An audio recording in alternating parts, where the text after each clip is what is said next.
Hi, എൻ്റെ പേര് Devananda P. V AIIMS നാഗ്പൂരിൽ തേർഡ് ഇയർ MBBS സ്റ്റുഡൻ്റ് ആണ്. അപ്പോൾ ഇന്ന് നമ്മൾ പഠിക്കാൻ പോകുന്ന chapter breathing and exchange of gases, human ഫിസിയോളജിയിലത്തെ ഫസ്റ്റ് ടോപ്പിക് ആണ്. അപ്പോൾ ഇതിൽ നമ്മളിങ്ങനെ നമ്മളെ റെസ്പിറേറ്ററി ഓർഗൻസ് പഠിക്കും, പിന്നെ മെക്കാനിസം ഓഫ് ബ്രീത്തിങ് പഠിക്കും, എക്സ്ചേഞ്ച് ഓഫ് ഗ്യാസസ് പഠിക്കും, പിന്നെ ആ ഗ്യാസസ് എങ്ങനെയാണ് നമ്മളുടെ ബ്ലഡിൽ ട്രാൻസ്പോർട്ട് ചെയ്യണമെന്ന് പഠിക്കും, പിന്നെ നമ്മളുടെ റെസ്പിറേഷൻ എങ്ങനെ കൺട്രോൾ ആവുന്നു, പിന്നെ ഡിസോർഡേഴ്സ് ഓഫ് റെസ്പിറേറ്ററി സിസ്റ്റം ആണ് നമ്മൾ പഠിക്കാം. ഓക്കെ, അപ്പൊ ഫസ്റ്റ് ബ്രീത്തിങ് എന്താ? ബ്രീത്തിങ്ങും റെസ്പിറേഷനും തമ്മിൽ എന്താ വ്യത്യാസം? ഓക്കെ, സോ ബ്രീത്തിങ് എന്നാണ് നമ്മൾ കാഷ്വലി ഞാൻ ഇപ്പോൾ ഇന്നൊക്കെ നിങ്ങളെ ക്ലാസ് പഠിപ്പിക്കാം. അപ്പൊ ഇതിന്റെ ഇടയിൽ ഞാൻ അറിയാതെ തന്നെ എന്താ എയർ ഇൻടേക്കും ചെയ്യുന്നുണ്ട്, എയർ പുറത്ത് വിടുന്നുണ്ട്. ഇതിനെന്താ, ഇതൊരു ഫിസിക്കൽ പ്രോസസ് അല്ല. എനിക്ക് വല്ല ആരെയും സഹായം വേണോ, വല്ല എൻസൈംസോ അല്ലെങ്കിൽ എന്തെങ്കിലും സഹായം വേണോ? എക്സ്ട്രാ ഇല്ല. ഞാൻ സുഖമായി ബ്രീത്തിങ് ചെയ്യുന്നുണ്ട്, ബ്രീത്ത് ഔട്ട് ചെയ്യുന്നുണ്ട്. ഇതിൽ എനർജി ഒന്നും ലിബറേറ്റ് ചെയ്തിട്ടില്ല. അതാണ് ബ്രീത്തിങ്. അപ്പൊ ബ്രീത്തിങ് എന്താ? ഇറ്റ്സ് എ ഫിസിക്കൽ പ്രോസസ് ആണ്. ഫിസിക്കൽ പ്രോസസ് ആണെന്ന് that involves exchange of gases, അതായത് oxygen and carbon dioxide അല്ലേ? ഓക്കെ, ഇനി റെസ്പിറേഷൻ എന്താ? റെസ്പിറേഷൻ ഒരു ബയോകെമിക്കൽ പ്രോസസ് ആണ്. ബയോകെമിക്കൽ പ്രോസസ് എന്ന് പറയുന്നത് എന്താ? അത് ഞാൻ എയർ ഇൻടേക്ക് ചെയ്തു, എന്നിട്ട് അത് ആ എയറിനെ നമ്മൾ അതിലെ ഓക്സിജൻ എങ്ങനെ യൂട്ടിലൈസ് ചെയ്യുന്നു, ആ കാർബൺ ഡൈ ഓക്സൈഡ് എങ്ങനെ യൂട്ടിലൈസ് ചെയ്യുന്നു, ബ്ലഡിൽ നിന്ന് എങ്ങനെ എടുക്കുന്നു, അതാണ് റെസ്പിറേഷൻ. അതിന് എൻസൈംസ് വേണം, കുറെ റെഗുലേഷൻ ഉണ്ട്, ബയോകെമിക്കൽ പ്രോസസ് ആണ്. അപ്പോ റെസ്പിറേഷൻ എന്താ? It's A biochemical process that involves the oxidation or burning of glucose molecules. Okay, ഇതാണ് റെസ്പിറേഷൻ. ഈ റെസ്പിറേഷൻ എവിടെ നടക്കണം? അതിന് സഹായിക്കുന്ന ഓർഗൻസ് ആണ് റെസ്പിറേറ്ററി ഓർഗൻസ്. അപ്പൊ റെസ്പിറേറ്ററി ഓർഗൻസ് പല ഓർഗാനിസംസിലും പലതാ. അതായത് ചില യൂണിസെല്ലുലർ ഓർഗാനിസംസിൽ ഈ ഗേഷ്യസ് എക്സ്ചേഞ്ച് എങ്ങനെ ജസ്റ്റ് ഡിഫ്യൂഷൻ വഴി നടക്കും. അതായത് അവരുടെ മൊത്തം ബോഡി എയറായി കോണ്ടാക്ട് വരും. അപ്പൊ അങ്ങനെ അവിടുന്ന് ഡിഫ്യൂസ് ചെയ്യുന്നത് ഓക്സിജനും കാർബൺ ഡൈ ഓക്സൈഡ് റിലീസ് ചെയ്യും. പിന്നെ അപ്പൊ ഞാൻ കുറച്ച് റെസ്പിറേറ്ററി ഓർഗൻസും അതിന്റെ എക്സാമ്പിൾസും ഞാൻ എഴുതി തരാം. റെസ്പിറേറ്ററി ഓർഗൻസും ഇതിന്റെ എക്സാമ്പിൾസ്. ഓക്കെ, ഇപ്പൊ ജനറൽ ബോഡി സർഫസിൽ എന്താ? ഞാൻ ഇപ്പൊ പറഞ്ഞ യൂണിസെല്ലുലർ ഓർഗാനിസം ഉണ്ട്. അതായത് സ്പോഞ്ചസ് ഉണ്ട്, സീലൻഡ്രേറ്റ്സ് ഉണ്ട്, പ്ലാറ്റ്ഫോംസ് ഉണ്ട്. Sponges, coelenterates, platforms. പിന്നെ ചില അറിയാം, ഈ തവളയൊക്കെ എങ്ങനെ മോയിസ്റ്റ് സ്കിൻ വഴിയാണ് അവര് റെസ്പയർ ചെയ്യണം. അപ്പൊ മോയിസ്റ്റ് സ്കിൻ യൂസ് ചെയ്യണ ആരൊക്കെയാ? നമ്മളുടെ earthworms, പിന്നെ ഫ്രോഗ്സ്. പിന്നെ ചിലത് ട്രക്കിയൽ ട്യൂബ്സ്, സ്കിന്നിൽ നിന്ന് പിന്നെ ഡെവലപ്പായ ട്രക്കിയൽ ട്യൂബ്സ്, അത് മെയിൻലി ഇൻസെക്ട്സ് ആണ്. പിന്നെ ലങ്സ് ആരൊക്കെയാ? അതും നമുക്കറിയാം, ഞാൻ ഉൾപ്പെടെ നിങ്ങൾ ഉൾപ്പെടെ എല്ലാവരും. പിന്നെ കുറച്ച് റെപ്റ്റൈൽസ് എല്ലാവരും, ബേർഡ്സ്, പിന്നെ മാമൽസ്. പിന്നെ ഗിൽസ് ആരൊക്കെ ഉപയോഗിക്കാം? നമ്മൾ ഫിഷസ് അല്ലെങ്കിൽ മൊളസ്കൻസ് അല്ലെങ്കിൽ അക്വാട്ടിക് ആർത്രോപോഡ്സ്. ഓക്കെ, ഇതാണ് കുറച്ച് റെസ്പിറേറ്ററി ഓർഗൻസ്. സിമ്പിൾ എന്ന് വെച്ചാൽ ലങ്സ്, ഇതിനും അധികം മെക്കാനിസം ആവശ്യമില്ല. അതായത് ജനറൽ ബോഡി സർഫസ് ആയിട്ട് നമ്മളുടെ സ്റ്റാർട്ടിങ്ങിലുള്ള കിണ്ടത്തിൽ സ്റ്റാർട്ട് ചെയ്യുന്ന ഓർഗാനിസംസ് സ്പോഞ്ചസ്, സിലിണ്ടറേറ്റ്സ് അല്ലെങ്കിൽ പ്ലാറ്റ്ഫോംസ്. പിന്നെ ചിലർ മോയിസ്റ്റ് സ്കിൻ എന്ന് പറയുന്നത് നമുക്കറിയാം, തവളയുണ്ട്, earthworm ഉണ്ട്, ട്രക്കിയൽ ട്യൂബ്സ്, ഇൻസെക്ട്സ്, ആർത്രോപോഡ. പിന്നെ ലങ്സ് നമ്മളുടെ റെപ്റ്റൈൽസ്, ബേർഡ്സ്, മാമൽസ്. ഗിൽസ് ഏതൊക്കെ? Aquatic arthropods. ഓക്കെ, അപ്പൊ നമുക്ക് ഇനി ഹ്യൂമൻ റെസ്പിറേറ്ററി സിസ്റ്റം തുടങ്ങാം. ഹ്യൂമൻ റെസ്പിറേറ്ററി സിസ്റ്റം എവിടുന്ന തുടങ്ങണം? അതിന് നമുക്ക് 2 പാർട്ടായി ഡിവൈഡ് ചെയ്യാം. ഒന്ന് അപ്പർ ഹ്യൂമൻ റെസ്പിറേറ്ററി സിസ്റ്റം എങ്ങനെ ഡിവൈഡ് ചെയ്യാം? അപ്പർ റെസ്പിറേറ്ററി സിസ്റ്റം, പിന്നെ ലോവർ റെസ്പിറേറ്ററി സിസ്റ്റം അല്ലെങ്കിൽ ലോവർ റെസ്പിറേറ്ററി ട്രാക്ട്. അപ്പൊ അപ്പർ റെസ്പിറേറ്ററി സിസ്റ്റത്തിൽ എന്തൊക്കെയാണുള്ളതെന്ന് നമുക്ക് നോക്കാം. ഓക്കെ, ഫസ്റ്റ് സ്റ്റാർട്ട് ചെയ്യണം, നമ്മൾ എവിടുന്ന ബ്രീത്ത് ചെയ്യണമെന്ന് ആലോചിക്കാം. മൂക്കിൽ കൂടെ അല്ലേ? അപ്പൊ മൂക്കിൽ കൂടെ ഏതൊക്കെയാ? നമ്മളുടെ നോസ്ട്രൽ. അത് നോസ്ട്രൽ എന്താ സാധനം? ഫസ്റ്റ് വൺ നേഴ്സ് എന്ന് പറയാം അതിന്, അല്ലെങ്കിൽ നോസ്ട്രൽസ് എന്ന് പറയും. ആ നോസ്ട്രൽസ് ആണ് എന്താ, നമ്മൾ എയർ വലിച്ചെടുക്കണം. ഓപ്പൺ, അതിന്റെ ഡിസ്ക്രിപ്ഷൻ എന്താ? Opens into the nasal cavity. ഇനി നോസ്ട്രൽസ് എടുത്തു, നോസ്ട്രൽസ് എയർ എങ്ങോട്ട് വിടും? Nasal cavity. അപ്പൊ രണ്ടാമത്തെ ഓർഗൻ എന്താ, യൂണിറ്റ് ആണ് നേസൽ കാവിറ്റി. അതെന്താ? Just nasal cavity just hollow space ആ നോസില്. അതിന്റെ ഫങ്ഷൻ എന്താ? അത് ഫിൽട്ടർ ചെയ്യും, പിന്നെ വോം ചെയ്യും, പിന്നെ മോയ്സ്റ്റൻ ചെയ്യും എയർ. ഫിൽട്ടർ ചെയ്യാന്ന് വെച്ചാൽ ഇപ്പൊ നമ്മള് ഒരു ഡൽഹി, നമുക്കറിയാം ഡൽഹിയിലൊക്കെ നല്ല പൊല്യൂഷൻ ആണ്. പുറത്തിറങ്ങിയ നമുക്ക് മാസ്ക് ഇട്ട് ഇറങ്ങേണ്ടി വരും. അങ്ങനത്തെ മോശം അവസ്ഥയായിക്കൊണ്ടിരിക്കുക നമ്മുടെ ഡൽഹി ആണെങ്കിൽ മൊത്തം ലോകത്ത്. അപ്പൊ ഈ പൊല്യൂഷൻ ഉള്ള സ്ഥലത്ത് ഇത്രയും ഡസ്റ്റ് പാർട്ടിക്കിൾസും എന്താ പറയാ, ആവശ്യമില്ലാത്ത മെറ്റീരിയൽസ് ഒക്കെ നമ്മൾ വലിച്ചെടുക്കും. അപ്പൊ അത് നമ്മൾ ലങ്സിൽ പോയ എന്താ, മോശമല്ലേ? ലങ്സിന് ഡാമേജ് ആണ്. അപ്പൊ അത് പ്രിവെന്റ് ചെയ്യാൻ വേണ്ടി നമ്മളുടെ നേസൽ കാവിറ്റിയിൽ കുറച്ച് ഹെയർസ് ഉണ്ട്. മ്യൂക്കോസിലറി ആക്ഷൻ വഴി അവരെന്ത് ചെയ്യും? ജസ്റ്റ് എയറിനെ കടത്തി വിട്ട് ഈ ചെറിയ ചെറിയ പാർട്ടിക്കിൾസ് അവിടെ തടഞ്ഞു വെക്കും. ഓക്കെ, നേസൽ കാവിറ്റിയുടെ ഫങ്ഷൻ എന്താ? ഫിൽട്ടറിങ്. പിന്നെ ആ എയറിന് എന്താ, വോം ചെയ്യും, നമ്മുടെ ബോഡി ടെമ്പറേച്ചറായി മാച്ച് ആവാൻ വേണ്ടി. കാരണം നമ്മൾ പുറത്തത്തെ ടെമ്പറേച്ചർ നമ്മളുടെ ബോഡി ടെമ്പറേച്ചർ ഇത്ര വ്യത്യാസമുണ്ട്. 37°C നമ്മുടെ ബോഡി ടെമ്പറേച്ചർ. പക്ഷെ പുറത്തത്തെ ടെമ്പറേച്ചർ എന്താവും? വ്യത്യാസം ഉണ്ടാവും. ചിലപ്പോൾ നല്ല തണുപ്പായിരിക്കും. അതായത് ഇപ്പൊ 20°C, ഇപ്പൊ വിന്റർ സീസൺ അല്ലേ, ഇപ്പൊ 20°C ഒക്കെ ആണെങ്കിൽ അത് നമ്മുടെ ബോഡി അഡാപ്റ്റ് ചെയ്യാൻ പറ്റില്ല. അപ്പൊ അത് ബോഡിയുടെ ഉള്ളിൽ കയറുന്നതിന് മുമ്പ് അതിനെ എന്ത് ചെയ്യും? വോം ചെയ്യും. warm and moisten the air. ഇനി മൂന്നാമത്തെ എന്താ? നേസൽ കാവിറ്റിന്ന് പിന്നെ എന്താ? രണ്ട് ട്യൂബ് ഇറങ്ങുന്നുണ്ട് നേസൽ കാവിറ്റിയുടെ പിന്നിന്ന്. അതാണ് എന്ത്? ഫാരിങ്സ്. അപ്പൊ ഫാരിങ്സ് എവിടുന്ന? നേസൽ കാവിറ്റിയിൽ തുടങ്ങി എന്ത് ചെയ്യും? ലാരിങ്സിൽ എൻഡ് ചെയ്യും. അപ്പൊ ഫാരിങ്സിന്റെ പ്രത്യേകത എന്താന്ന് വെച്ചാൽ നമ്മൾ നോസിൽ കൂടെ എയർ മുകളിലേക്ക് കൂടെ പോകും. പിന്നെ നമ്മൾ തിന്നണ മൗത്തില്ലേ, ഓറൽ ക്യാവിറ്റി, പിന്നിൽ കൂടെയും ആ ഫാരിങ്സിന്റെ കണ്ടിന്യൂഷൻ ഉണ്ട്. അപ്പൊ ഫാരിങ്സ് എന്താ? It is actually the common passage four food and air. അപ്പോ അതാണ്. പക്ഷെ ലാരിങ്സ് എത്തിക്കഴിഞ്ഞാൽ പിന്നെ എന്താ, അവിടുന്ന് എയർ മാത്രമേ പോവുള്ളൂ, ഫുഡ് അവിടേക്ക് പോവില്ല. അപ്പൊ മൂന്നാമത്തെ ഓർഗൻ ഫാരിങ്സ്. ഫാരിങ്സ് എവിടെയാ? It lies between the nasal cavity and larynx. Common passage ആണോ for food and air? Okay, ഇനി ഞാൻ പറഞ്ഞു ഫാരിങ്സ് കോമൺ പാസേജ് ആണ്. പക്ഷെ ലാരിങ്സിൽ പക്ഷെ എയർ മാത്രമേ വരുന്നുള്ളൂ. അതെങ്ങനെയാ? ഈ ഡയഗ്രം നോക്ക്. ഇതാണ് നമ്മളുടെ എന്ത്? ഫാരിങ്സ്. ഫാരിങ്സ് പിന്നെ എന്ത് ചെയ്യും? ഇതൊരു ലാരിങ്സ് ആണെന്ന് വിചാരിക്കുക. ഈ ലാരിങ്സിന്റെ മീതെ എന്തുണ്ട്? ഒരു കവറിങ് ഉണ്ട്. അതായത് ഈ കവറിങ് എന്താ? ഈ കവറിങ് ജസ്റ്റ് എയറിനെ മാത്രം എന്ത് ചെയ്യും? കടത്തിയിടും. പക്ഷെ ഫുഡ് വന്നാൽ എന്ത് ചെയ്യും? ഇത് ഇങ്ങനെയായിരിക്കും ഫസ്റ്റ് പൊസിഷൻ. ഇതിങ്ങനെ ലിഡ് അടയ്ക്കണ പോലെ, ഒരു ലിഡ് പോലെ സാധനം. അതാണ് എപ്പിഗ്ലോട്ടിസ്. അപ്പൊ എപ്പിഗ്ലോട്ടിസ് ആണ് എന്ത്? നമ്മളുടെ ഈ ലാരിങ്സിലേക്ക് ഫുഡ് വരാണ്ട് സഹായിക്കുന്നത്. അപ്പൊ അതിന്റെ ഓരോന്ന് നോക്കാം. എപ്പിഗ്ലോട്ടിസിന്റെ താഴെയാണ് എന്ത്? ഗ്ലോട്ടിസ്. ഗ്ലോട്ടിസ് എന്ന് പറയുന്നത് എന്താ? ആക്ച്വലി ലാരിങ്സിലേക്കുള്ള ഓപ്പണിംഗ് ആണ്. ഇതെന്താ? ഈ ഗ്ലോട്ടിസിന്റെ മീതെയാണ് ഒരു ഫ്ലാപ്പ് പോലെ, ലിഡ് പോലെ ഒരു കാർട്ടിലേജിനസ് ഫ്ലാപ്പ് ഉണ്ട്. അതാണ് epiglottis. It is to prevent the entry of food into larynx. Okay, ഈ ഗ്ലോട്ടിസ് കഴിഞ്ഞിട്ടാണ് എന്ത്? ലാരിങ്സ്.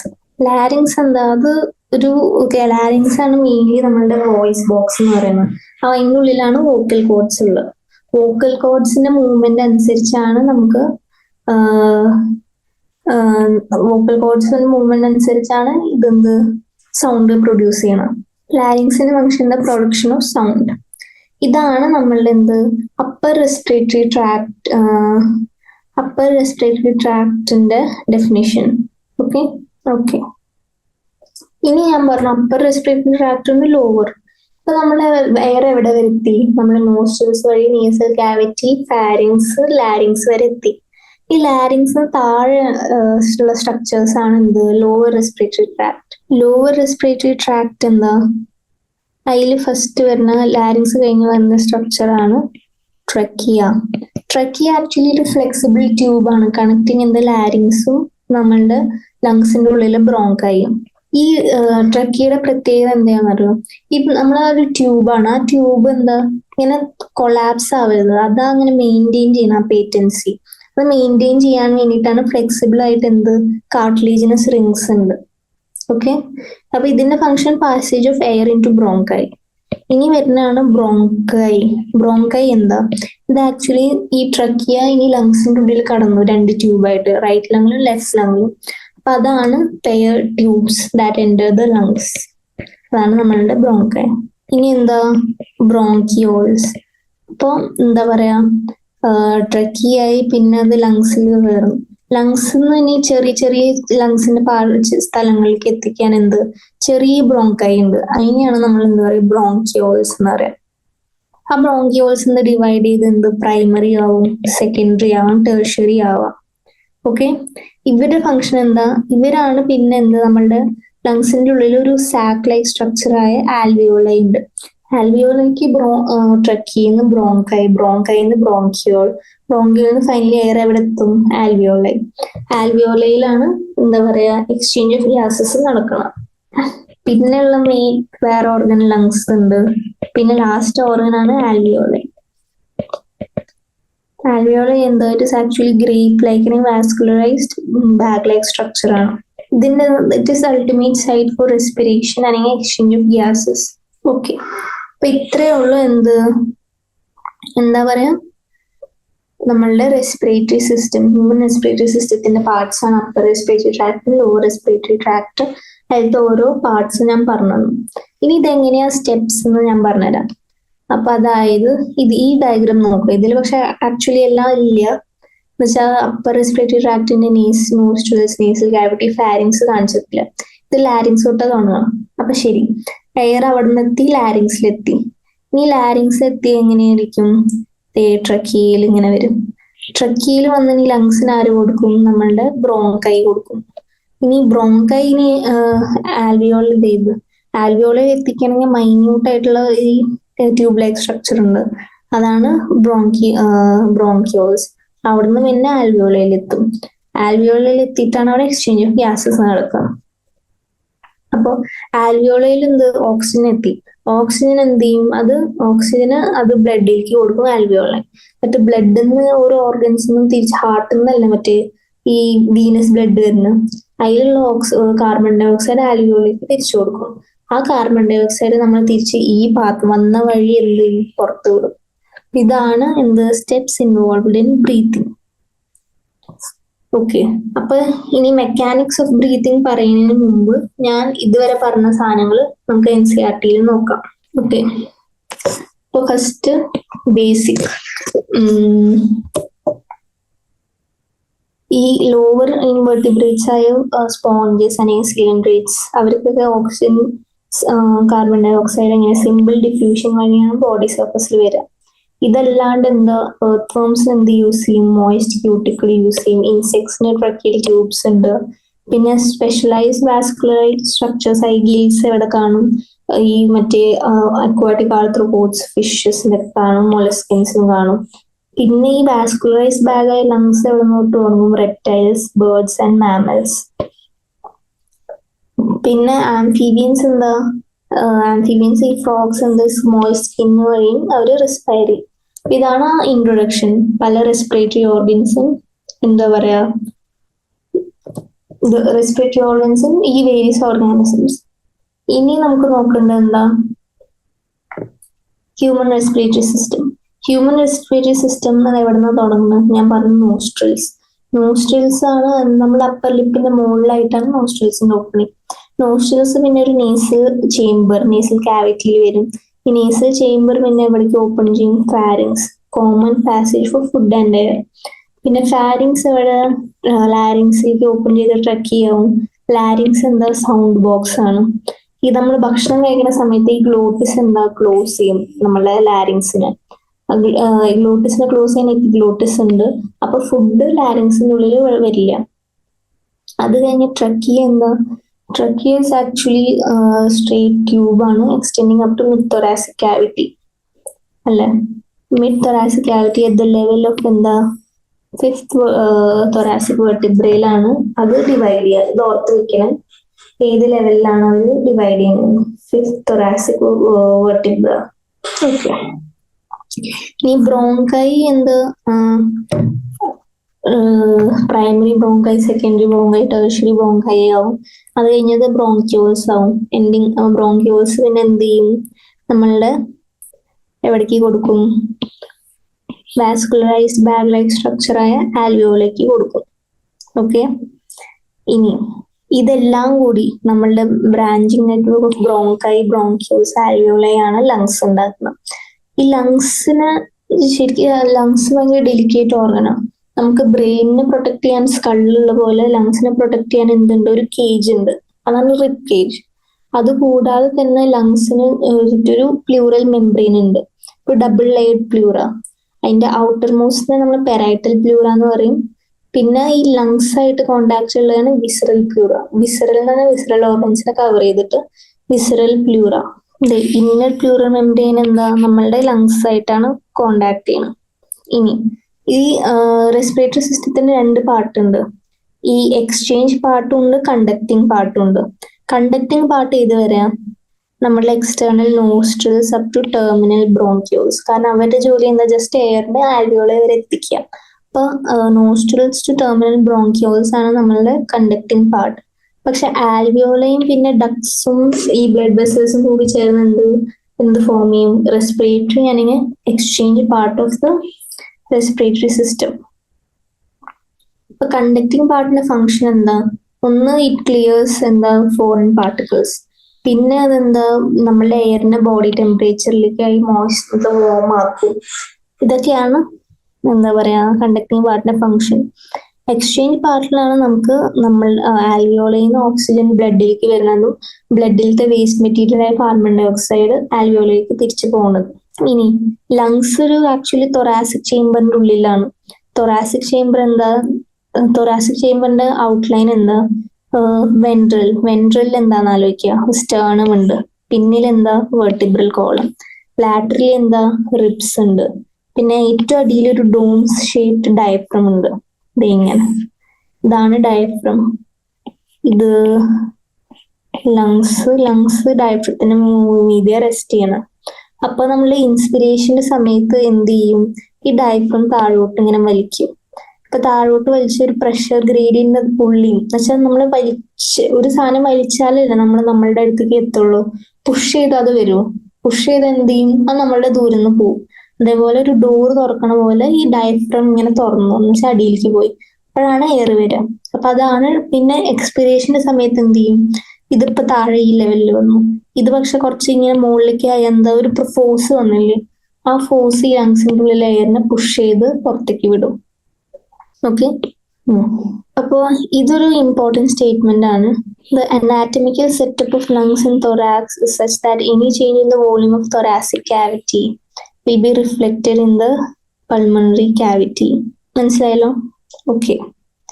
ഇനി റെസ്പിറേഷൻ ഇൻവോൾവ് ആയ സ്റ്റെപ്സ്. ഇപ്പൊ ഫസ്റ്റ് വൺ എന്താ, breathing or pulmonary ventilation by which atmospheric air is drawn in and carbon dioxide rich alveolar air is released out. Breathing നടന്നു first. Breathing നടന്നു കഴിഞ്ഞാൽ എന്ത് ചെയ്യും, അതിന് ഡിഫ്യൂസ് ചെയ്യണ്ട, ആൽവിയോളയിൽ ബ്ലഡിലേക്ക് എത്തണമെങ്കിൽ ഒരു ഡിഫ്യൂഷൻ നടക്കും. ഇത് ഈ മെക്കാനിക്സ് ഓഫ് ബ്രീത്തിങ്ങിൽ ഞാൻ പറഞ്ഞുതരും. അത് കഴിഞ്ഞാൽ ബ്ലഡിൽ എത്തിക്കഴിഞ്ഞാൽ അത് ബ്ലഡ് ബാക്കിയുള്ള ഓർഗൻസിലേക്ക് ഓക്സിജൻ കൊണ്ടുകൊടുക്കണം, അതാണ് ട്രാൻസ്പോർട്ട് ഓഫ് ഗ്യാസസ്. അത് കഴിഞ്ഞ് വീണ്ടും ഈ കാർബൺ ഡൈ ഓക്സൈഡ് ബാക്കിയുള്ള ഓർഗൻസിൽ നിന്ന് കൊണ്ടുവന്ന് oxygen carbon dioxide diffuse ചെയ്യും ബ്ലഡും ബാക്കി ടിഷ്യൂ ഓർഗനും തമ്മിൽ. പിന്നെ എന്ത് ചെയ്യും, ഈ സെൽസ് എന്ത് ചെയ്യും, ഓക്സിജൻ യൂസ് ചെയ്ത് കാറ്റബോളിക് റിയാക്ഷൻസ് നടക്കും. സെല്ലുലാർ റെസ്പിറേഷൻ നമുക്ക് അവർ എനർജി ഉണ്ടാക്കും, അവർക്ക് വർക്ക് ചെയ്യാനുള്ള എനർജി ഓക്സിജൻ വഴി കിട്ടും. ഇതാണ് ബേസിക് സ്റ്റെപ്സ്. ഓക്കെ, മനസ്സിലായല്ലോ? ഇതിന്റെ സിംപ്ലിഫൈഡ് നോട്ട്സ് ആണ് ഞാൻ ഈ സൈഡിൽ എഴുതി വെച്ചേക്കാം. നമുക്ക് ഫോട്ടോ എടുത്ത് പഠിക്കാൻ നമുക്ക് സ്വന്തമായി ഉണ്ടാക്കാവുന്നേ ഉള്ളൂ. ഓക്കെ, ഇനി നമുക്ക് എന്താ നോക്കേണ്ടത്? ഇനി നമുക്ക് നോക്കേണ്ടത് മെക്കാനിക്സ് ഓഫ് ബ്രീത്തിങ് ആണ്. മെക്കാനിക്സ് ഓഫ് ബ്രീത്തിങ് എന്താ? അതാണ് നമുക്കിപ്പോ സ്റ്റാർട്ട് ചെയ്യാൻ പോകുന്നത്. ഇമ്പോർട്ടൻറ്റ് ടോപ്പിക് ഇതാണ് നിങ്ങൾക്ക് അറിയേണ്ടത്. മെക്കാനിക്സ് ഓഫ് ബ്രീത്തിങ് 2 പ്രോസസ്സ് ഉണ്ട്. അതായത് ഫസ്റ്റ് ഇൻഹലേഷൻ. ഇൻഹലേഷൻ എന്ന് നമ്മൾ എയർ ലങ്സിന്റെ ഉള്ളിലേക്ക് വലിച്ചെടുക്കണം പ്രോസസ്സ്. പിന്നെ എക്സലേഷൻ. എക്സലേഷൻ എന്നാണ് എയർ പുറത്ത് വിടുന്നത്. അപ്പോൾ നമുക്ക് ഇൻസ്പിറേഷൻ സമയത്ത് എന്തൊക്കെയാ ഇവന്റ്സ് ഉള്ളത് നോക്കാം. Events occurring during inspiration. അതിൽ ഫസ്റ്റ് വൺ എന്താ? ഇനീഷ്യേറ്റ് ചെയ്യാൻ നമ്മൾ റെസ്പിറേറ്ററി സെന്റർ. റെസ്പിറേറ്ററി സെന്റർ ഞാൻ എവിടെയാന്ന് പറയും, ഇനി വരുന്ന സെഷനിൽ പറയും. അതായത് മെഡുല്ല ഒബ്ലോങ്കേറ്റയിലാണ് റെസ്പിറേറ്ററി സെന്റർ ഉള്ളത്.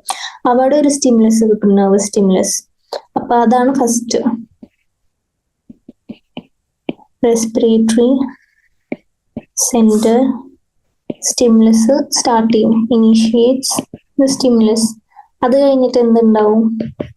ഈ ഡയഫ്രമും എക്സ്പിറേറ്ററി മസിൽസ് എന്ത് ചെയ്യും? കോൺട്രാക്ട് ചെയ്യും. ഡയഫ്രം കോൺട്രാക്ട് ചെയ്യാന്ന് പറഞ്ഞാൽ എന്താ? ഡയഫ്രം കോൺട്രാക്ട് ചെയ്യാന്ന് പറയുന്നത് എന്താ? ഡയഫ്രം താഴത്തേക്ക് വലിക്കും. ഈ ഡയഗ്രം കണ്ടോ? ഡയഫ്രം കോൺട്രാക്ട് ചെയ്ത് താഴത്തേക്ക് വലിക്കും. പിന്നെന്താ? ഈ നമ്മളുടെ എക്സ്പിറേറ്ററി മസിൽസ് കോൺട്രാക്ട് ചെയ്യും. അങ്ങനെയാണ് എയർ ഉള്ളിലേക്ക് വരേണ്ടത്. അപ്പൊ അങ്ങനെയാവുമ്പോ എന്ത് ചെയ്യും? തൊറാസിക് വോളിയം ഇൻക്രീസ് ആവും. എയർ ഇങ്ങനെ വരുമ്പോൾ വോളിയം എന്താവും? ഇൻക്രീസ് ആവും. അപ്പൊ വോളിയം കൂടിയാൽ നമുക്കറിയാം, ബോയിൽസ് ലോ അറിയാലോ, pressure inversely proportional to volume. Volume കൂടുതലുള്ള സ്ഥലത്ത് എന്താ? പ്രഷർ കുറവായിരിക്കും. അപ്പൊ ഇൻട്രാ പൾമണറി പ്രഷർ കുറയും. അപ്പൊ ഇൻട്രാ പൾമണറി പ്രഷർ കുറയുമ്പോൾ ആൽവിയോളി ഇല്ലേ, അപ്പൊ ആൽവിയോയുടെ ഉള്ളിലും പ്രഷർ കുറയും. എന്നുവെച്ചാൽ അറ്റ്മോസ്ഫിയറിക് പ്രഷറിനേക്കാളും കുറവായിരിക്കും. അപ്പൊ ഈ പ്രഷർ വേരിയൻസ് കാരണം എന്താ? ഈ അറ്റ്മോസ്ഫിയറിക് പ്രഷറിലുള്ള എയർ നമ്മുടെ ആൽവിയോയുടെ ഉള്ളിലേക്ക് എത്തും. കാരണം air always flows from high pressure to low pressure area അല്ലെ? അപ്പൊ എയർ എന്ത് ചെയ്യും? നമ്മൾ ആൽവിയോളെ ഉള്ളിലെടുക്കും. അത് കഴിഞ്ഞ് എന്ത് ചെയ്യും? എയർ ആൽവിയോളയിൽ പോവും until alveolar pressure equalises atmospheric pressure. അപ്പൊ അത് കഴിഞ്ഞിട്ടാണ് എന്താ പറയാ, ആൽവിയോളെ ഇൻഫ്ലേറ്റ് ആവുന്നത്. അപ്പൊ ഞാൻ ഒന്നുകൂടി ഇത്തരം ഡയഫ്രം കൺട്രാക്ട് ആയി. ഡയഫ്രം കൺട്രാക്ട് ചെയ്ത് എന്ത് ചെയ്യും? ആ വോളിയം ഇൻക്രീസ് ചെയ്യും അല്ലെ? കുറച്ച് സ്ഥലം ഉണ്ടാക്കില്ലേ? ഇത് ഈ ഡയഫ്രം മുകളിലുള്ളതാണോ താഴെ ഉള്ളപ്പോഴാണോ കൂടുതൽ വോളിയം ഉള്ളത്? നോക്കുക ഈ ഡയഗ്രത്തില്, മുകളിലും താഴെയും. ഇതിലല്ലേ കൂടുതൽ വോളിയം. അപ്പൊ thoracic volume increases because chest wall expand ചെയ്യും നമ്മളെ റിബ്സ് വഴി. ഓക്കെ, അത് കഴിഞ്ഞ് എന്തുണ്ടാവും? വോളിയം കൂടി എന്താ? പ്രഷർ കുറയും. അപ്പൊ ഇൻട്രാ പൾമണറി ലങ്സിന്റെ ഉള്ളിൽ പ്രഷർ അത് കുറയും. അത് കഴിഞ്ഞ ഇൻട്രാ പൾമണറി കുറയും. ഈ ആൽവിയോളയും ലങ്സിന്റെ പാർട്ടല്ല, അപ്പൊ ഇൻട്രാ ആൽവിയോളർ പ്രഷറും കുറയും. ഓക്കെ, അപ്പൊ എന്ത് ചെയ്യും? പ്രഷർ വേരിയൻസ് കാരണം എന്താ? നമ്മളുടെ അറ്റ്മോസ്ഫിയറിക് പ്രഷറിലുള്ള എയർ ആൽവിയോളയുടെ അകത്തേക്ക് വരും. അത് കഴിഞ്ഞ് എന്തുണ്ടാവും? Air rushes into alveoli until alveolar pressure equalizes to atmospheric pressure and the alveoli becomes inflated. Okay, അപ്പൊ ഇതാണ് നമ്മള് ഇൻസ്പിറേഷൻ സമയത്ത് നമ്മളുടെ ബോഡിയുടെ അകത്ത് നടക്കുന്ന changes to accommodate the atmospheric air. ഇനി ഇവന്റ്സ് ഡ്യൂറിങ് എന്താ പറയാ, എക്സ്പിറേഷൻ നോക്കാം. ഓക്കെ, അപ്പൊ എയർ എവിടെ എത്തി? നമ്മളുടെ ഇതിലെത്തി, ആൽവിയോളായി. ഇനി ആൽവിയോളായിന്ന് അത് പുറത്തേക്ക് എടുക്കണം. അപ്പൊ ഇതിനും എവിടെ നിന്ന് സ്റ്റിമുലസ് കിട്ടണം? Respiratory centre. അപ്പൊ respiratory centre terminates the stimulus. അത് കഴിഞ്ഞ് എന്ത് ചെയ്യും? ആദ്യം ഡയഫ്രം കൺട്രാക്റ്റഡ് സ്റ്റേറ്റ് ആയി, അതായത് കൺട്രാക്റ്റഡ് എന്ന് പറഞ്ഞാൽ ഡയഫ്രം ഇവിടെ എത്തി. ഇനി ആ ഡയഫ്രം മുകളിലേക്ക് മുകളിലേക്ക് തട്ടിയാലല്ലേ ഈ തൊറാസിക് വോളിയം കുറയും ചെയ്യും, പിന്നെ എയർ പുറത്തേക്ക് വിടുകയും ചെയ്യും. അപ്പോൾ ഡയഫ്രം റിലാക്സ് ചെയ്യും along with the internal intercostal muscles. അത് കഴിഞ്ഞ് എന്തുണ്ടാവും? ഇപ്പൊ ഇത് കാരണം എന്താ? തൊറാസിക് വോളിയം കുറയും ചെയ്യും. തൊറാസിക് വോളിയം കുറയും കാരണം എന്താ? ചെസ്റ്റ് വോൾ കൺട്രാക്ട് ചെയ്യും. ഓക്കെ, അത് കഴിഞ്ഞ് എന്ത് ചെയ്യും? ഇൻട്രാ പൾമണറി പ്രഷർ എന്താ? കൂടുകയും ചെയ്യും. കാരണം വോളിയം കുറഞ്ഞ inversely proportional pressure, intra pulmonary pressure is increased. അപ്പോൾ air always flows from an area of high pressure to low pressure. അത് കഴിഞ്ഞ് എന്ത് ചെയ്യും? ഓക്കെ, എയർ പുറത്തേക്ക് വന്നു. ഇനി ഇത് കാരണം എന്താ? Air rushes out of alveoli. എപ്പോ വരാം? ആൽവിയോളർ പ്രഷർ അറ്റ്മോസ്ഫിയറിക് പ്രഷർ എന്താ ഈക്വൽ ആണ് വരാം. അത് കഴിഞ്ഞ് ആൽവിയോളർ ചുളിയും തന്നെ ബിക്കം ഡീഫ്ലേറ്റ്. ഓക്കെ, അപ്പൊ ഇത്രയേ ഉള്ളൂ എന്ത്? Mechanics of breathing.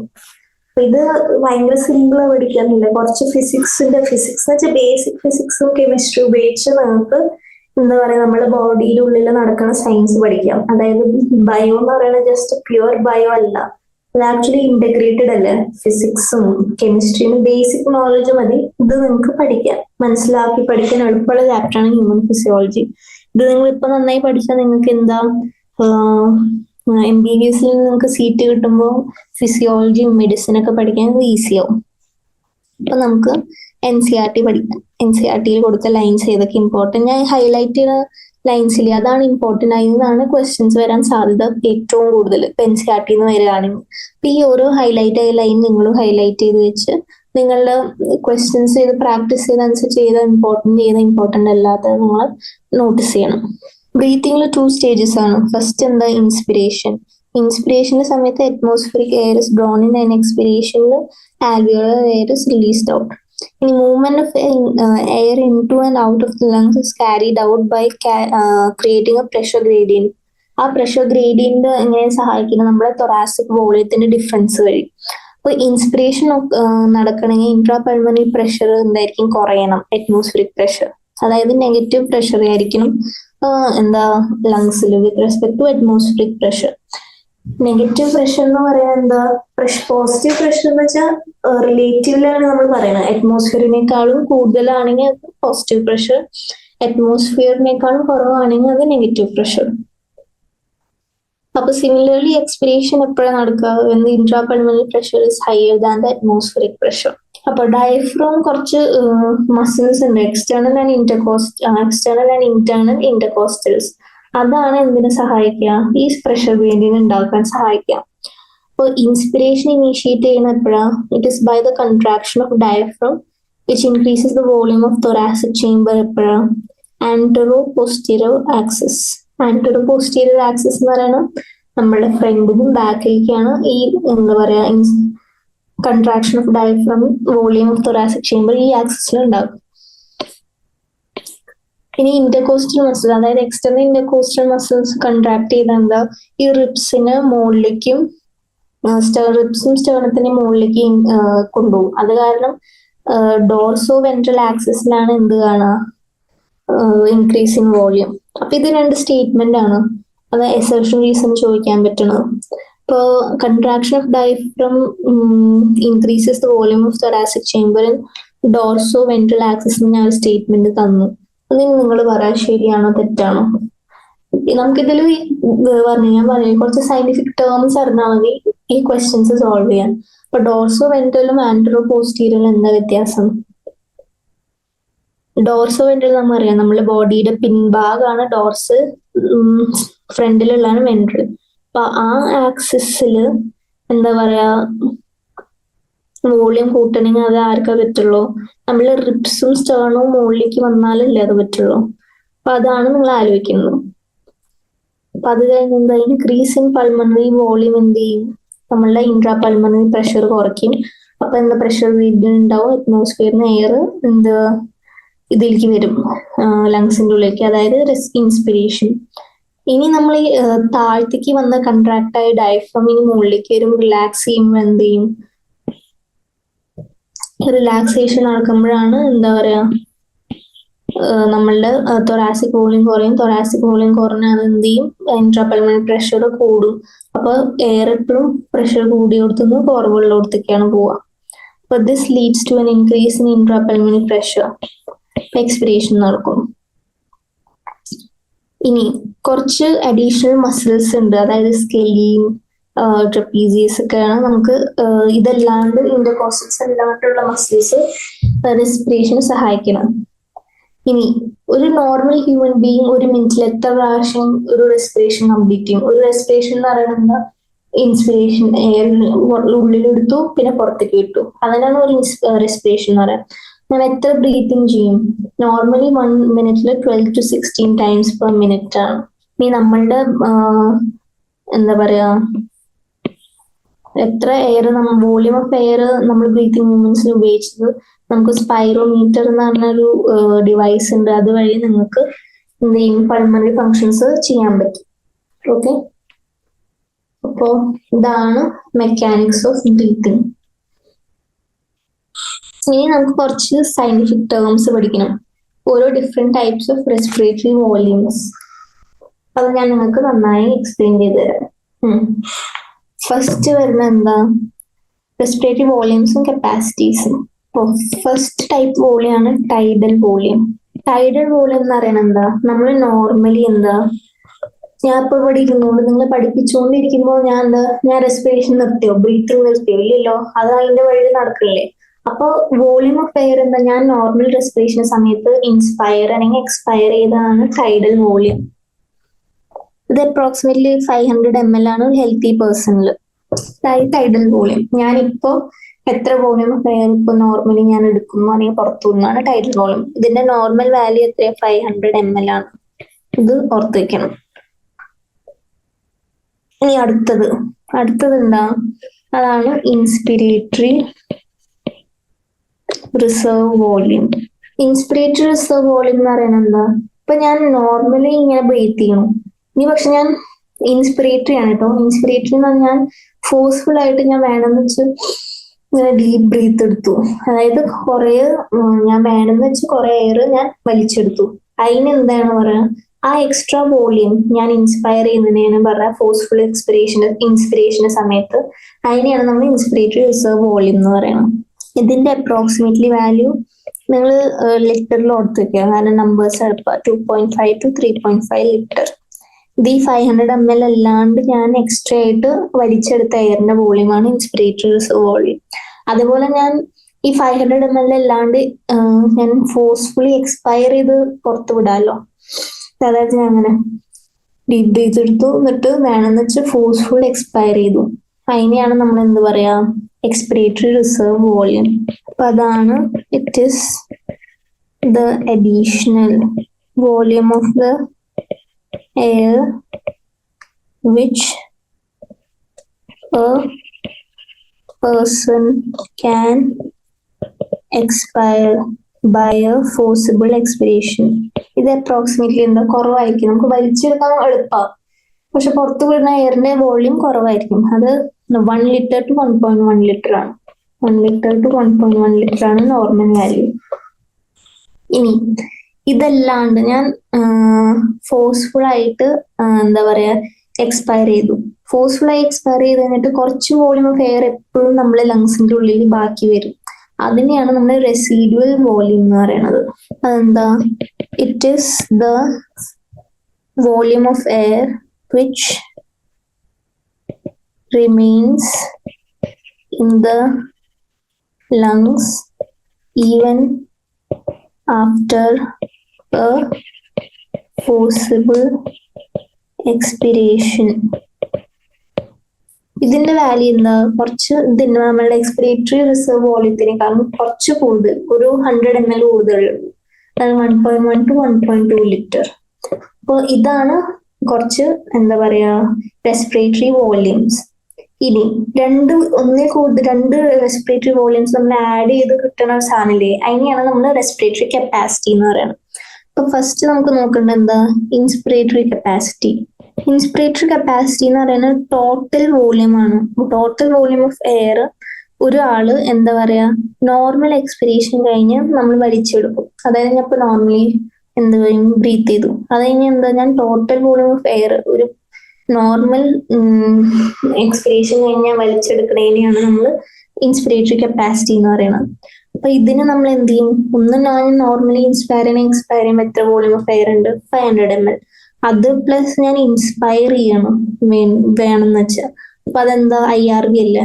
അപ്പൊ IRV പ്ലസ് TV ആണ് എന്താ പറയാ ഇൻസ്പിരേറ്ററി കപ്പാസിറ്റി. അപ്പൊ ഇതെന്താ, ഇറ്റ് ഇൻക്ലൂഡ്സ് എന്താ, TV പ്ലസ് IRV ആണ്. അപ്പൊ നമ്മൾ TVയില് IRVന്റെ ആവറേജ് വാല്യൂസ് എടുത്ത് ആഡ് ചെയ്യുമ്പോൾ അത് എത്ര കിട്ടും, അപ്രോക്സിമേറ്റ്ലി 9700 ml. നിങ്ങൾ ഓർത്ത് വെച്ചില്ലെങ്കിൽ കുഴപ്പമില്ല, നിങ്ങൾക്ക് ആദ്യം റെസ്പിറേറ്ററി വോളിയംസ് ജസ്റ്റ് ഓർത്ത് വെച്ച് അത് ക്വസ്റ്റ്യൻസ് അനുസരിച്ച് വെക്കുക, അല്ലെങ്കിൽ എല്ലാം ഓർത്ത് വെച്ചാൽ കൺഫ്യൂസ് ആവും.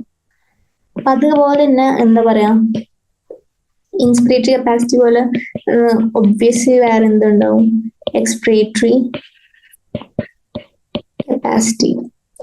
എക്സ്പിറേറ്ററി കപ്പാസിറ്റി എന്ന് പറയുന്നത് ടോട്ടൽ വോളിയം ആണ് ഓഫ് എയർ. ഒരു പേഴ്സൺ എന്ത് ചെയ്യും, എക്സ്പിറേറ്ററി കപ്പാസിറ്റി എക്സ്പയർ ചെയ്യാൻ പറ്റും ആഫ്റ്റർ നോർമൽ ഇൻസ്പിറേഷൻ കഴിഞ്ഞിട്ട്. Sorry, total volume of air person can expire after normal inspiration. അതെന്തായിരിക്കും, TV പ്ലസ് ERV ആവും. ഇതിന്റെ വാല്യൂ അപ്രോക്സിമേറ്റ്ലി വരുന്നതാണ് ആക്ച്വലി ഒരു 8000 ml വരും, 8 ലിറ്റർ. ഇങ്ങനെ ഇത് ഓർത്ത് വെക്കണ്ട. ഈ കപ്പാസിറ്റീസ് അതിന്റെ ആക്ച്വൽ വാല്യൂ ഓർത്ത് വെക്കണ. നിങ്ങൾ ക്വസ്റ്റ്യൻ അനുസരിച്ച് റെസിഡ്യൂൽ വോളിയംസ് ആഡ് ചെയ്ത് കൊടുക്കുക ആവറേജ് വാല്യൂ വെച്ച്. ഇനി ഒരു ഫങ്ഷണൽ റെസിഡ്യൂൽ കപ്പാസിറ്റി ഉണ്ട്. അതെന്ന് വെച്ചാൽ എന്താ, അത് നമ്മളുടെ ലങ്സിന്റെ ഉള്ളിലുള്ള വോളിയം ഓഫ് എയർ റിമൈനിങ് ആണ് ആഫ്റ്റർ എ നോർമൽ എക്സ്പിറേഷൻ. ഇപ്പൊ ഫോഴ്സ്ഫുൾ എക്സ്പിറേഷൻ കഴിഞ്ഞ് ബാക്കി വരുന്നതാണ് നമ്മളുടെ റെസിഡ്യൂൽ വോളിയം. പക്ഷെ ഞാൻ നോർമലായി എക്സ്പയർ ചെയ്തു, അത് കഴിഞ്ഞ് കുറച്ച് എയർ ലങ്സിന്റെ ഉള്ളിൽ ബാക്കിയുണ്ട്. അപ്പൊ അതിനെയാണ് നമ്മൾ എന്ത് പറയാ, ഫങ്ഷണൽ റെസിഡ്യൂൽ കപ്പാസിറ്റി. അപ്പൊ ഇതെന്താ, നമ്മളുടെ expiratory reserve volume plus residual volume add ചെയ്ത് അപ്രോക്സിമേറ്റ്ലി 2.1 ലിറ്റർ കിട്ടും. 2.1. ഇത് വാല്യൂ ആകെ ഓർത്ത് വെക്കേണ്ടത്, പക്ഷെ എങ്ങനെ കിട്ടണമെന്ന് ഓർത്ത് വെച്ചാൽ മതി. അത് കഴിഞ്ഞ് എന്താണ് വൈറ്റൽ കപ്പാസിറ്റി. വൈറ്റൽ കപ്പാസിറ്റി എന്താ, അത് മാക്സിമം വോളിയം ഓഫ് എയർ ആണ് ഒരു മനുഷ്യൻ എന്താ ബ്രീത്ത് ഇൻ ചെയ്യാൻ പറ്റും ആഫ്റ്റർ എ ഫോഴ്സ്ഡ് എക്സ്പിറേഷൻ. എന്നുവെച്ചാൽ ഫോഴ്സ്ഡ് എക്സ്പിറേഷൻ കഴിഞ്ഞ് എന്ത് ചെയ്യും, മാക്സിമം വോളിയം വീണ്ടും എത്ര ബ്രീത്ത് ചെയ്യാൻ പറ്റും, അതാണ് വൈറ്റൽ കപ്പാസിറ്റി. ഇത് ഏതൊക്കെ ഇൻക്ലൂഡ് ചെയ്യും, ERV, ടൈഡൽ വോളിയം, IRV. ഇതാണ് ഇൻക്ലൂഡ് ചെയ്യാം. ഇത് അപ്രോക്സിമേറ്റ്ലി എത്രയാ, 10 ലിറ്റേഴ്സ് വരും. അപ്പൊ വൈറ്റൽ കപ്പാസിറ്റി എക്സസൈസ് ചെയ്യുന്നവർക്കും ഈ പാട്ട് പാടുന്നവർക്കൊക്കെ കൂടുതലായിരിക്കും. ഇനി ലാസ്റ്റത്തെ ലങ് കപ്പാസിറ്റി ആണ് എന്താ, total lung capacity. Total lung capacity എന്ന് പറയുന്നത് ടോട്ടൽ വോളിയം ഓഫ് എയർ ആണ് നമ്മളുടെ ലങ്സിനുള്ളിൽ present at the end of a forcible inspiration. Okay, അപ്പൊ ഇതെല്ലാം നമ്മളുടെ റെസ്പിറേറ്ററി വോളിയം ആഡ് ചെയ്ത് കിട്ടണതാണ്. RV plus ERV plus IRV plus TV. അല്ലെങ്കിൽ ഓർ എന്ത് പറയാം നമുക്ക്, vital capacity plus residual volume. ഇതാണ് TV. ഇത് അപ്രോക്സിമേറ്റ്ലി 11 ലിറ്റേഴ്സ്. ഇതാണ് വേരിയസ് എന്ത് റെസ്പിറേറ്ററി വോളിയംസ്. മനസ്സിലായല്ലോ? അപ്പൊ നമുക്ക് ഇത് നോക്കാം. അപ്പൊ ഇതാണ് കുറച്ച് റെസ്പിറേറ്ററി വോളിയംസ്. വീണ്ടും നമുക്ക് നോക്കാം. ടൈഡൽ വോളിയം എന്താ പറഞ്ഞത്, നോർമലി എനിക്ക് എക്സ്പയർ ചെയ്യാനും പറ്റുന്ന വോളിയം ഓഫ് എയർ ആണ് ടൈഡൽ വോളിയം. അത് അപ്രോക്സിമേറ്റ്ലി 500 ml ആണ്. ഇനി അതിന്റെ നമ്മൾ ഇപ്പോ റേറ്റ് ഓഫ് എയർ എത്ര, volume of air plus per minute എന്നാണ് പറയണത്. അതിനെയാണ് നമ്മൾ എത്ര, ഒരു 6 to 8 ലിറ്റർ വരും അപ്രോക്സിമേറ്റ്ലി. ഈ വാല്യൂം കൂടി ഓർത്ത് വെക്കണം ടൈഡൽ വോളിയത്തിന്.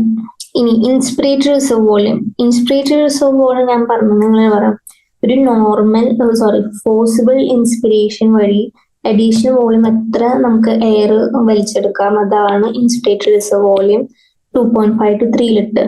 എക്സ്പിറേറ്ററി റിസർവ് വോളിയം എന്താ, ഫോഴ്സ്ഫുൾ എക്സ്പിറേഷൻ വഴി എത്ര എയർ ഞാൻ വലിച്ചിടും, അത് അപ്രോക്സിമേറ്റ്ലി 1 to 1.1 ലിറ്റർ. ഇനി ഒരു ഫോഴ്സിബിൾ എക്സ്പിറേഷൻ കഴിഞ്ഞ എന്റെ ലങ്സിൽ ബാക്കിയുള്ള എയർ ആണ് റെസിഡ്യൂൽ വോളിയം. അത് 1.1 to 1.2 ലിറ്റർ വരും. ഇനി ഈ എല്ലാ മുകളിലത്തെ റെസ്പിറേറ്ററി വോളിയംസ് ആഡ് ചെയ്ത് കിട്ടുന്ന സാധനങ്ങളാണ് pulmonary capacities. Pulmonary capacities first inspiratory capacity. Inspiratory capacity എന്ന് പറഞ്ഞാൽ എന്താ, നോർമൽ എക്സ്പിറേഷൻ കഴിഞ്ഞ് ഞാൻ എത്ര volume, maximum volume of air inspire ചെയ്യാൻ പറ്റുന്നതാണ് എന്താ പറയാ, മാക്സിമം അല്ല ടോട്ടൽ വോളിയം. അതാണ് ഇൻസ്പിറേറ്ററി കപ്പാസിറ്റി. അതെന്ത്, it includes tidal volume and inspiratory reserve volume. അത് കഴിഞ്ഞിട്ട് എന്താ, എക്സ്പിറേറ്ററി കപ്പാസിറ്റി. അതെന്താ, ടോട്ടൽ വോളിയം ഓഫ് എയർ ഞാൻ എക്സ്പയർ ചെയ്യാൻ പറ്റും ആഫ്റ്റർ നോർമൽ ഇൻസ്പിറേഷൻ. അത് tidal volume, expiratory reserve volume ഉണ്ട്. ഇനി ഫങ്ഷണൽ റെസിഡ്യൂൽ കപ്പാസിറ്റി എന്ന volume of air remaining the lungs ആണ് ആഫ്റ്റർ നോർമൽ എക്സ്പിറേഷൻ. അത് ERV പ്ലസ് RV വരും. ഈ വൈറ്റൽ കപ്പാസിറ്റി എന്ന് പറയുന്നത് എന്താ, ഞാൻ മാക്സിമം എത്ര എയർ ബ്രീത്ത് ഇൻ ചെയ്തെടുക്കാം ആഫ്റ്റർ ഫോഴ്സ്ഡ് എക്സ്പിരേഷൻ, അതാണ് വൈറ്റൽ കപ്പാസിറ്റി. അപ്പൊ ഈ വൈറ്റൽ കപ്പാസിറ്റിയുടെ ഡെഫിനിഷനും എന്താ പറയാ ഇതും എക്സ്പിറേറ്ററി റിസർവ് വോളിയം നിങ്ങൾ കൺഫ്യൂസ് ചെയ്തത്. എക്സ്പിറേറ്ററി റിസർവ് വോളിയം അതായത് അഡീഷണൽ വോളിയം ഞാൻ എത്ര ഫോഴ്സ്ഫുൾ എക്സ്പിരേഷൻ വഴി വലിച്ചെടുക്കാം. FRC എന്ന് പറയുന്നത് എന്താ, സോറി വൈറ്റൽ കപ്പാസിറ്റി ഞാൻ എത്ര മാക്സിമം എത്ര വോളിയം എയർ ബ്രീത്ത് ഇൻ ചെയ്യാൻ പറ്റും ഒരു ഫോഴ്സ്ഫുൾ എക്സ്പിരേഷൻ കഴിഞ്ഞിട്ട്. ഇത് കഴിഞ്ഞിട്ടുള്ളതാണ് ടോട്ടൽ ലങ് കപ്പാസിറ്റി. അത് എത്ര total volume of air accommodated in the lungs at the end of forced inspiration. അതെല്ലാ volumes vital capacity plus residual volume ആണ്. അപ്പൊ ഇന്ന് നമ്മൾ എന്താ ഏതൊക്കെ പഠിച്ചു, പല റെസ്പിറേറ്ററി ഓർഗൻസ് പഠിച്ചു, ഹ്യൂമൻ റെസ്പിറേറ്ററി സിസ്റ്റം പഠിച്ചു, മെക്കാനിക്സ് ഓഫ് ബ്രീതിങ് പഠിച്ചു, സ്റ്റെപ്സ് ഓഫ് ബ്രീതിങ് പഠിച്ചു, പിന്നെന്താ പഠിച്ചു, റെസ്പിറേറ്ററി വോളിയൂംസും കപ്പാസിറ്റീസും പഠിച്ചു. ഇനി ബാക്കി എന്താ സ്റ്റെപ്പിൽ ബാക്കി എക്സ്ചേഞ്ച് ഉണ്ടാക്കണം, പിന്നെ ട്രാൻസ്പോർട്ട് ചെയ്യണം ഗ്യാസസ്, പിന്നെ അതിന്റെ റെസ്പിറേഷന്റെ റെഗുലേഷൻ. ഇതാണ് പഠിക്കാനുള്ളത്. അപ്പൊ ഇത് നമുക്ക് നെക്സ്റ്റ് സെഷനിൽ സ്റ്റാർട്ട് ചെയ്യാം. അപ്പോ ഇന്നത്തെ സെഷൻ ഞാൻ നിർത്തുകയാണ്. അപ്പോ ഇത് നിർത്തുന്നതിന് മുമ്പ് ഞാൻ നിങ്ങളോട് പറയാനുള്ള കുറച്ച് ടിപ്സ് ഞാൻ പറഞ്ഞുതരാം. അതായത് നിങ്ങൾ ഇന്ന് പഠിച്ച ചാപ്റ്റർ നിങ്ങൾ പഠിക്കാൻ അത് കഴിഞ്ഞ് യൂട്യൂബിൽ കുറച്ച് വീഡിയോസ് കാണാം, ഈ മെക്കാനിക്സ് ഓഫ് ബ്രീത്തിങ്, എങ്ങനെ ഡയഫ്രം കൺട്രാക്ട് ചെയ്യുന്നു, കുറെ ആനിമേറ്റഡ് വീഡിയോസ് യൂട്യൂബിൽ കിട്ടും. അതായത് നിഞ്ചാനോട് എന്ന് പറഞ്ഞ ചാനലുണ്ട്. പക്ഷെ അത് കുറച്ച് ഹയർ ലെവലാണ്, അതായത് ഞങ്ങളുടെ MBBS ലെവലിലൊക്കെ പഠിക്കാൻ പറ്റുന്നതാണ്. പക്ഷെ നമുക്ക് കോൺസെപ്റ്റ് ക്രിസ്റ്റൽ ക്ലിയർ ആവണമെങ്കിൽ അത് പഠിക്കാം. അപ്പൊ നിങ്ങളുടെ ജോലി എന്താ, നിങ്ങൾ പ്രൊഡക്റ്റീവ് ആയിരിക്കണം. പ്രൊഡക്റ്റീവ് ആയിരിക്കണം എന്താ, നിങ്ങൾ എന്നും സ്ഥിരമായി പഠിക്കണം. പഠിപ്പ് എന്നൊരു ഹാബിറ്റ് ആക്കണം. അതായത് ഇപ്പൊ നാളെ എനിക്ക് എക്സാം ഉണ്ട്. അപ്പൊ വിചാരിക്കാൻ എനിക്ക് നാളെ നിങ്ങൾക്ക് ഈ ഹ്യൂമൻ ഫിസിയോളജിയിലത്തെ ഈ റെസ്പിറേഷൻ ചാപ്റ്റർ നാളെ എക്സാം ഉണ്ട്. അപ്പൊ നിങ്ങൾക്ക് 2-3 ആഴ്ച മുമ്പ് കഴിഞ്ഞ ചാപ്റ്റർ ആണ്. പക്ഷെ നിങ്ങൾ ഇന്ന് രാത്രിയാണ് പഠിക്കാൻ എടുക്കുന്നത്. അപ്പൊ ഇന്ന് രാത്രി പഠിക്കാൻ എടുക്കുമ്പോൾ എന്താ, ഡബിൾ എനർജിയും ഡബിൾ എഫേർട്സ് എടുക്കും. പിന്നെ നിങ്ങൾക്ക് മനസ്സിലാവില്ല, ടെൻഷൻ ആവും, ആൻസൈറ്റി ആവും. അപ്പൊ അതിന് പകരം എന്താ, ഞാൻ എന്നാന്ന് പഠിപ്പിക്കണം നിങ്ങൾ അന്ന് പഠിക്കുക. ഒത്തിരി ടോപ്പിക്സ് പഠിപ്പിക്കുന്നുള്ളൂ. ചാപ്റ്റർ മൊത്തം ഒരു ദിവസം പഠിപ്പിക്കുന്നില്ല, ഹാഫ് ആയിട്ട് പഠിപ്പിക്കുന്നുള്ളൂ. അപ്പൊ അത് പഠിക്കുക. അത് കഴിഞ്ഞ് നിങ്ങൾ റിവൈസ് ചെയ്യുക, MCQs സോൾവ് ചെയ്യുക.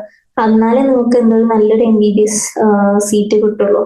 പിന്നെ മോട്ടിവേഷൻ എന്ന് പറയുന്നത് സെൽഫ് മോട്ടിവേറ്റഡ് ആയിരിക്കണം. അല്ലാണ്ട് ഒരു എക്സ്റ്റേണൽ ഫോഴ്സ് വന്ന് നിങ്ങളെ മോട്ടിവേറ്റ് ചെയ്താലേ നിങ്ങൾ ചെയ്യുള്ളൂ എന്ന് പറഞ്ഞാൽ എന്താ, നിങ്ങൾ എവിടെ എത്തില്ല. കാരണം എപ്പോഴും ഒരു എക്സ്റ്റേണൽ ഫോഴ്സ് ഉണ്ടാവണമെന്നില്ല. അപ്പൊ നമ്മളുടെ ഉള്ളിൽ നിന്ന് ഒരു ഇന്റേണൽ ഫോഴ്സ് എപ്പോഴും വെക്കണം. അതായിരിക്കും നമ്മളെ മോട്ടിവേറ്റ് ചെയ്യും. ഓക്കെ, അപ്പൊ നിങ്ങൾക്ക് കുറച്ച് മോട്ടിവേഷൻ തന്നു. അപ്പൊ അത് കഴിഞ്ഞ് നിങ്ങളത് പഠിക്കാതിരിക്കുക നന്നായിട്ട്. So that's all for today's class. Thank you.